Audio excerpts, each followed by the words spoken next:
여러분, 지금 대한민국이 정말 중요한 선택의 기로에 서 있습니다. 오늘 우리가 함께 살펴볼 이야기는 바로 그 선택에 관한 건데요. 로봇의 손을 잡아라입니다. 이게 왜 인공지능 시대에 우리의 마지막 비상구가 될 수 있다는 건지 지금부터 한번 제대로 파고 들어가 보죠. 이 문장 어떠세요? 정말 강렬하지 않나요? 한때 대한민국 경제의 심장이라고 불렸던 그 공장지대. 그곳의 지금을 너무나 서늘하게 보여주는 묘사예요. 이 섬뜩한 침묵, 대체 어디서부터 시작된 걸까요? 그 뿌리를 한번 들여다봐야 합니다. 네, 그 침묵의 원인은 바로 이겁니다. 인구 절벽. 화면에서 보시는 것처럼 이건 그냥 통계 숫자가 아니에요. 말 그대로 국가의 심장부를 위협하는 우리 앞에 닥친 현실적인 위기인 거죠. 자, 이 표에 있는 숫자들을 한번 보세요. 미래가 얼마나 심각한지 정말 확 와닿으실 거예요. 2026년에서 2072년, 불과 50년도 안 되는 사이에 총 인구가 1,500만 명 넘게 줄어들어요. 근데 진짜 문제는 따로 있습니다. 바로 이 생산 연령 인구, 그러니까 실제로 일할 수 있는 사람이요. 이게 반토막이 나버리는 겁니다. 그리고 저기 노년부양비를 좀 보세요. 104.2. 이게 무슨 뜻이냐면 일하는 사람 한 명이 노인 한 명 이상을 먹여 살려야 하는 시대가 온다는 거예요. 상상이 가시나요? 이 그래프가 방금 보신 그 숫자의 충격을 한눈에 보여주죠. 왼쪽에 있는 저 높은 막대, 저게 불과 몇 년 뒤인 2026년의 우리 모습입니다. 그리고 오른쪽에 저렇게 푹 꺼진 막대, 저게 바로 우리 다음 세대가 마주하게 될 현실이에요. 말 그대로 공장을 돌릴 사람이 그냥 사라지고 있는 겁니다. 이렇게 좀 암울한 얘기를 계속했는데 근데 참 아이러니하게도 바로 이 위기 속에서 가장 빛나는 기회가 나타나고 있습니다. 바로 디지털의 뇌가 강철의 몸을 입고 현실 세계로 걸어 나오는 것, 피지컬 AI의 시대가 열리는 거죠. 우리가 지금까지 알던 챗GPT 같은 AI 있잖아요. 걔네들은 모니터한, 그러니까 비트의 세계에 갇혀있는 지능이었어요.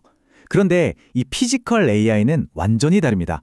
이 지능은요, 중력이나 마찰 같은 물리 법칙을 실제로 이해하면서 현실 세계, 즉 원자의 세계에서 직접 움직이고 물건을 만져요.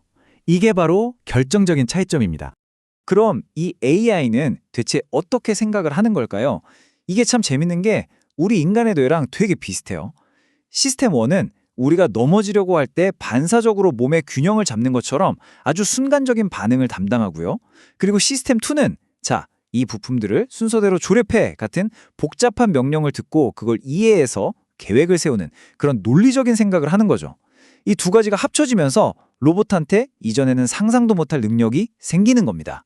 자, 그럼 여기서 진짜 중요한 질문이 하나 나옵니다. 많고 많은 로봇 중에 왜 하필 인간의 모습을 할 로봇, 그러니까 휴머노이드가 그 해답이라는 걸까요? 이게 그냥 사람 닮아서 보기 좋네, 이런 차원의 얘기가 절대 아니에요. 여기에는 아주 치밀하고 또 철저한 경제적인 계산이 깔려 있습니다. 네, 바로 이 질문이죠. 아니, 어떤 로봇이든 만들 수 있는 기술이 있다면 왜 굳이 우리랑 똑같이 생긴 로봇을 만들려고 애를 쓰는 걸까요? 왜 두 팔 두 다리를 가진 인간의 형태를 고집하는 걸까요? 그 해답이 바로 다음에 있습니다. 이 환연이 모든 걸 설명해 줍니다. 한번 생각해 보세요. 지난 100년 동안 인류가 만든 모든 도구, 모든 공장, 심지어 계단 하나까지도 전부 우리 인간의 몸에 맞춰서 설계됐어요. 만약에 바퀴 달린 로봇이나 이상하게 생긴 특수 로봇을 도입하려면 이 모든 걸 다 뜯어 고쳐야 합니다. 돈이 어마어마하게 들겠죠. 하지만 휴머노이드는요, 그냥 사람이 일하던 그 자리에 그대로 들어가서 사람이 쓰던 그 도구를 바로 집어서 쓸 수 있는 거예요. 인프라를 바꾸는 데 들어갈 수조 원의 돈을 그냥 아낄 수 있다는 거죠. 이게 바로 휴머노이드를 만들어야만 하는 가장 강력한 경제적 이유입니다. 자, 그럼 이제 이론은 충분히 봤고요. 현실 세계로 한번 가보겠습니다. 대한민국을 이끄는 대표 기업들이 이 미래에 어떻게 돈을 쏟아붓고 있는지 그 베팅을 한번 살펴보죠.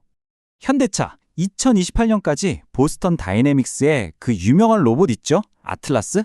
그 최신 버전을 실제 미국 공장에 투입할 계획이라고 합니다. 삼성전자도 마찬가지예요. 로봇 사업을 아예 회사의 핵심 사업으로 격상시키고 2026년을 성과를 내는 첫 해로 잡았어요. 근데 이 회사들의 진짜 목표는 단순히 사람을 대신하는 게 아니에요. 수십 년 동안 피땀 흘려 쌓아온 우리만의 제조 노하우, 이걸 전부 데이터로 만들어서 로봇에게 가르치는 겁니다. 그래서 다른 나라가 절대 따라올 수 없는 데이터 해자, 그러니까 기술의 성벽을 쌓겠다는 거죠. 그럼 이게 돈이 얼마나 될까요? 경제적인 효과 한번 보시죠. 분석 결과가 정말 놀랍습니다. 로봇 한 대가 7년 동안 사람 한 명 대신이라면 절감되는 비용이 무려 5억 8천만 원이에요. 웬만한 서울 아파트 전셋값이죠. 기업들이 왜 이렇게 목숨 걸고 투자하는지 이 숫자 하나로 설명이 되는 겁니다. 근데 더 놀라운 게 있어요. 바로 투자 회수 기간입니다. 이 비싼 로봇을 사는데 들어간 돈을 다시 버는 데까지 2년도 채 안 걸릴 거라는 예측이에요. 이게 무슨 말이냐면 2년이 지나면 이 로봇은 더 이상 비용이 아니라 24시간 내내 쉬지 않고 돈을 벌어다 주는 고수익 자산이 된다는 뜻입니다. 자, 그런데 이렇게 장밋빛 미래만 있는 건 당연히 아니겠죠. 연구실에서 와, 성공이다 하는 거랑 이걸 실제 시끄러운 공장 라인에 투입하는 것 사이에는 여전히 엄청나게 큰 기술적 그리고 윤리적인 허들이 남아 있습니다. 바로 이 99.99%라는 신뢰도의 벽입니다. 업계에서는 이걸 포나인즈라고 불러요. 생각해보세요. 공장에서 0.01%의 오류. 이게 그냥 작은 실수가 아니에요. 수조 원짜리 생산 라인 전체를 멈추게 할 수도 있고 자칫하면 끔찍한 인명사고로 이어질 수도 있습니다. 이 무시무시한 시험을 통과해야만 로봇은 비로소 현장에 설 자격이 생기는 겁니다. 기술 문제만큼이나 어쩌면 그보다 더 중요한 게 바로 이 인간과 윤리의 문제입니다.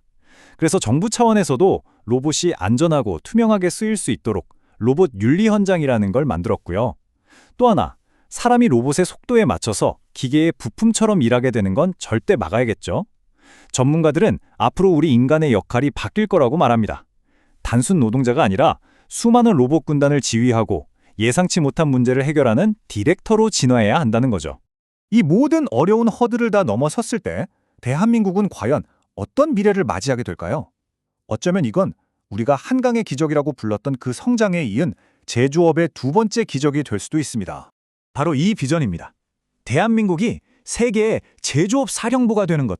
이게 무슨 말이냐면 더 이상 인건비 싼 나라 찾아서 공장을 옮겨 다니는 시대는 끝난다는 거예요. 대신 한국에 있는 최첨단 스마트 팩토리에서 쌓아 올린 그 제조 지능 자체를 소프트웨어처럼 전 세계에 수출하는 겁니다. 인구가 줄어드는 한계를 뛰어넘어서 우리 경제의 영토를 전 세계로 넓히는 완전히 새로운 시대가 열리는 거죠. 자, 오늘 우리는 대한민국이 마주한 거대한 위기, 그리고 그 안에 숨어있는 엄청난 기회를 함께 살펴봤습니다. 마지막으로 여러분께 이 질문을 던지면서 마무리할까 합니다. 로봇의 손을 잡는 것, 이게 과연 우리에게 주어진 여러 선택지 중 하나일까요? 아니면 인구절벽이라는 피할 수 없는 파도 앞에서 살아남기 위해 반드시 가야만 하는 우리의 운명일까요? 한 번쯤 깊이 생각해볼 문제입니다.